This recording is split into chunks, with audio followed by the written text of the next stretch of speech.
Bonjour tout le monde, bienvenue sur ma chaîne YouTube, j'espère que vous allez bien. Si vous cherchez des idées DIY et bricolage, vous êtes au bon endroit. N'hésitez pas à vous abonner et un petit pouce si la vidéo vous plaît.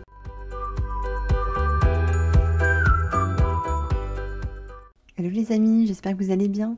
Aujourd'hui on se retrouve pour une petite vidéo bricolage DIY comme chaque jeudi. J'avais besoin en fait pour ma fille d'un porte-manteau en fait pour sa chambre. J'ai cherché un petit moment sur internet et j'avais trouvé un truc que je trouvais assez sympa, assez simple, un peu minimaliste. Par contre j'avais besoin d'une plus grande longueur et j'avais exactement tout ce qu'il me fallait à la maison. Je me suis dit pourquoi pas vous partager ce premier projet, donc si ça vous intéresse c'est parti. Pour ce premier projet, j'ai utilisé une planche que j'ai découpée à 1,10 m. La première étape, ça va être de définir le centre de la planche sur toute la longueur. Et comme ça, tous les 10 cm, je vais venir faire un petit repère. Et donc, je vais faire ça 10 fois, parce que je vais mettre 10 crochets à mon petit porte-manteau. Et ensuite, à chaque extrémité, je vais faire un petit repère de 5 cm pour m'aider pour accrocher le porte-manteau au mur. Dès que j'ai terminé mes repères, je suis venue mettre une bague sur ma mèche. Donc cette bague va me permettre de limiter la profondeur des trous que je vais créer. Donc je vais faire 10 trous, donc pas le premier repère de 5 cm, mais tous les 10 cm où j'ai mis mes petits repères. Je vais venir percer et faire 10 trous. Et ça va me permettre ensuite d'enquiller mes petites chevilles.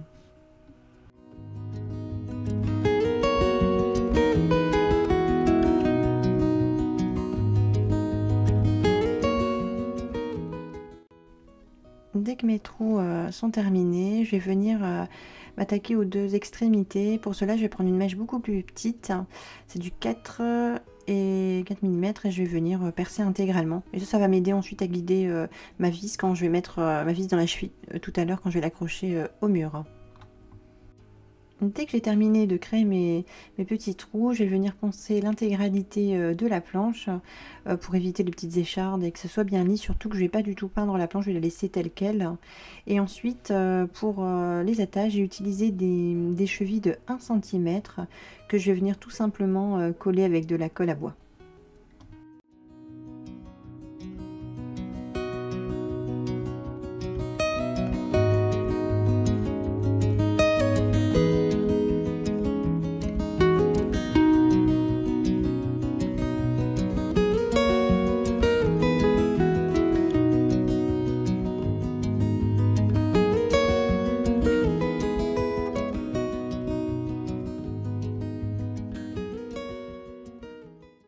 Pour le deuxième projet, je vous propose de réaliser un luminaire en canage. C'est une matière que j'affectionne particulièrement.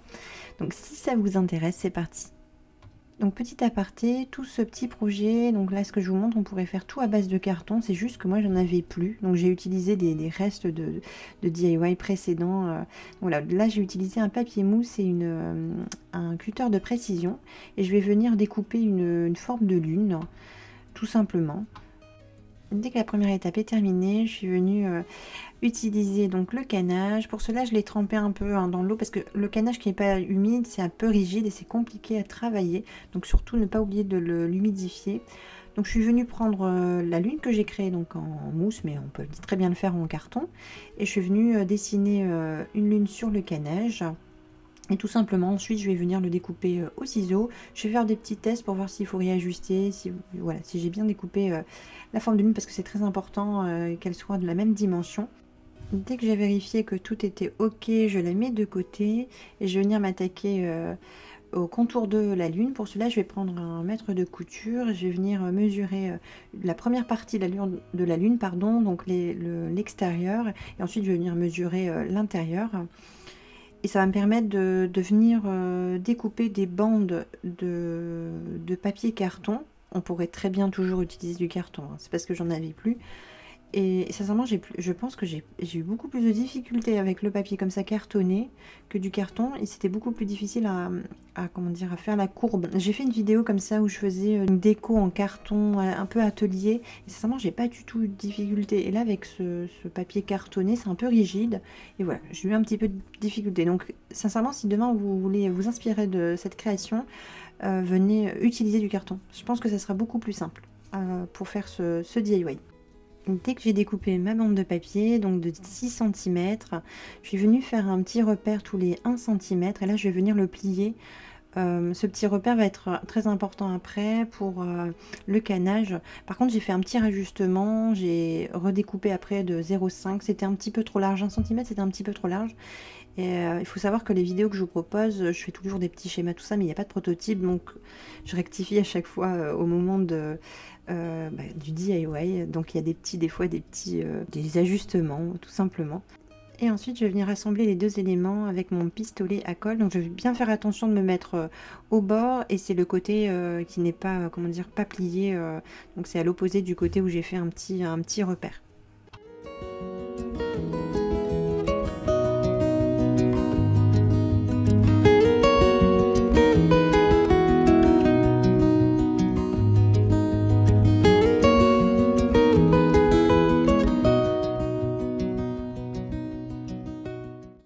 Dès que le contour est terminé, je suis venue cranter le rebord que j'ai créé à 0,5 cm et je vais venir le plier pour que ça fasse un petit angle 90 degrés.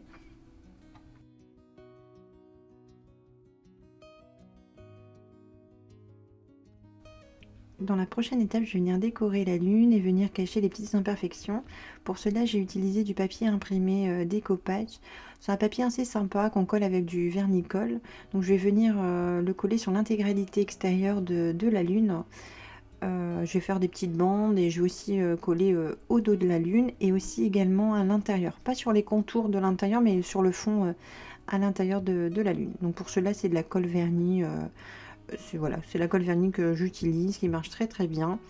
Et je vais venir l'appliquer une bonne quantité et venir coller mes bandes sur mon support.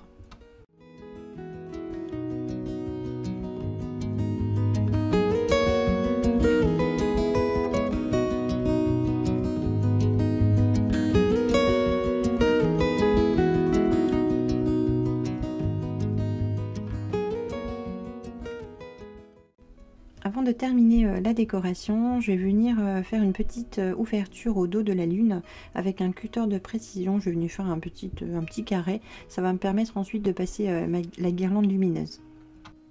Maintenant que la déco est terminée, je vais pouvoir enfin passer ma guirlande lumineuse. Donc je vais la passer dans le petit trou que j'ai créé. Et ensuite, je vais venir coller le boîtier au dos de la lune. Pour cela, je vais utiliser de la colle chauffante, tout simplement. Sincèrement, ça tient très bien. Ensuite, je vais essayer d'équilibrer les petites LED à l'intérieur de la lune et je vais venir les fixer avec de la colle chauffante. Maintenant que mon support est terminé, je vais pouvoir assembler les deux éléments, le canage et la lune. Pour cela, je vais utiliser également de la colle chauffante. Je vais venir appliquer de la colle chauffante sur le petit rebord que j'ai créé de 0,5 et je vais faire ça sur l'intégralité de la lune.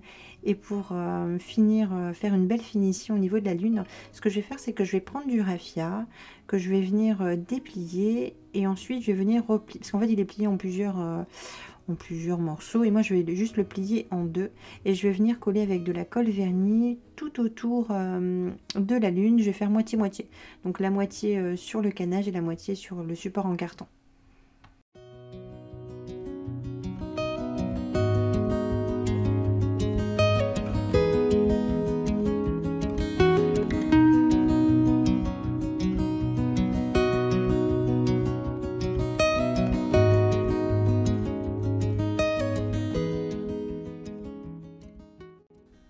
Maintenant que ma déco est presque terminée, il me suffit simplement de créer la tâche. Donc je vous montre un petit peu l'intégralité. Je trouve que le papier avec les notes de musique c'est très sympa, avec le canage c'est très joli.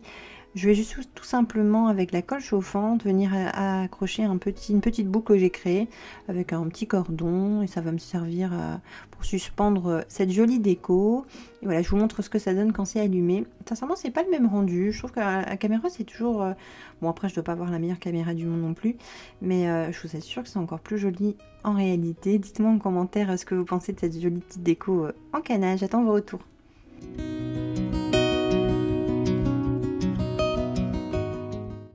Voilà les amis, ma vidéo se termine. Comme toujours, j'ai pris beaucoup de plaisir à vous partager mes inspirations, mes petites créations. J'ai réellement un coup de cœur pour la lampe en canage. Je trouve qu'elle est vraiment très jolie. On pourrait très bien imaginer d'autres formes avec ce même procédé. Je trouve ça assez inspirant. dites-moi en commentaire ce que vous pensez de ce DIY. J'espère vraiment qu'il vous plaira. Je fais une petite aparté pour le concours des 1000 abonnés. Donc voilà, je vous mets à la fin les gagnants.